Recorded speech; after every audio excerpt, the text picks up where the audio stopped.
Korupsi masih menjadi masalah besar yang belum bisa ditangani hampir di semua negara. Kata korupsi berasal dari bahasa Latin corruptio atau corruptus. Corruptio memiliki arti beragam yakni tindakan merusak atau menghancurkan. Corruptio juga diartikan kebusukan, keburukan, kebejatan, ketidakjujuran, dapat disuap, tidak bermoral, penyimpangan dari kesucian, kata-kata atau ucapan yang menghina atau memfitnah. Kata corruptio masuk dalam bahasa Inggris menjadi kata corruption atau dalam bahasa Belanda menjadi corruptie. Kata corruptie dalam bahasa Belanda masuk ke dalam perbendaharaan Indonesia menjadi korupsi.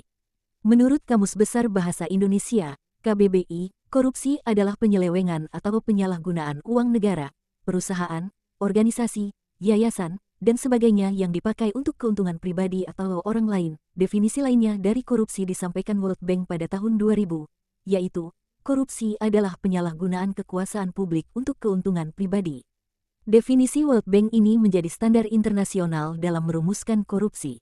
Dilansir dari Pusat Edukasi Anti Korupsi, seseorang melakukan korupsi diakibatkan oleh beberapa faktor.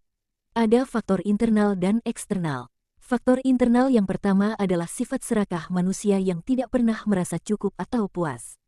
Keserakahan dan tamak adalah sifat yang membuat seseorang selalu tidak merasa cukup atas apa yang dimiliki, selalu ingin lebih. Dengan sifat tamak, seseorang menjadi berlebihan mencintai harta. Padahal bisa jadi hartanya sudah banyak atau jabatannya sudah tinggi. Dominannya sifat tamak membuat seseorang tidak lagi memperhitungkan halal dan haram dalam mencari rezeki. Sifat ini menjadikan korupsi adalah kejahatan yang dilakukan para profesional, berjabatan tinggi, dan hidup berkecukupan. Sifat serakah yang ditambah gaya hidup konsumtif menjadi faktor pendorong internal korupsi yang kedua. Gaya hidup konsumtif misalnya, membeli barang-barang mewah dan mahal, atau mengikuti tren kehidupan perkotaan yang serba glamor. Korupsi bisa terjadi jika seseorang melakukan gaya hidup konsumtif namun tidak diimbangi dengan pendapatan yang memadai, sehingga menuntut seseorang untuk melakukan korupsi. Di zaman sekarang banyak barang-barang yang harganya di luar nalar, seperti mobil mewah, jam tangan, tas dan beberapa barang lagi yang sebenarnya barang tersebut dibeli bukan karena keunggulan atau manfaatnya, melainkan hanya sebagai status sosial. Dan untuk penyebab seseorang melakukan korupsi dari faktor eksternal adalah dari aspek sosial, di mana sudah menjadi tradisi dan budaya ketika seseorang lebih dihormati karena jabatan dan harta yang dimilikinya.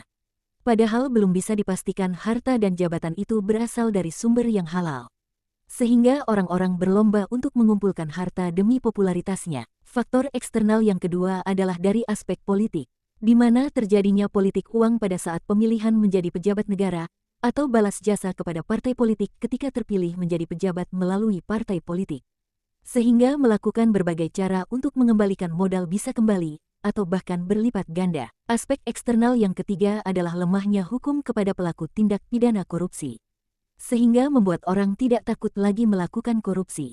Hukum sebagai faktor penyebab korupsi bisa dilihat dari dua sisi, sisi perundang-undangan dan lemahnya penegakan hukum. Koruptor akan mencari celah di perundang-undangan untuk bisa melakukan aksinya. Selain itu, penegakan hukum yang tidak bisa menimbulkan efek jera akan membuat koruptor semakin berani dan korupsi akan terus terjadi.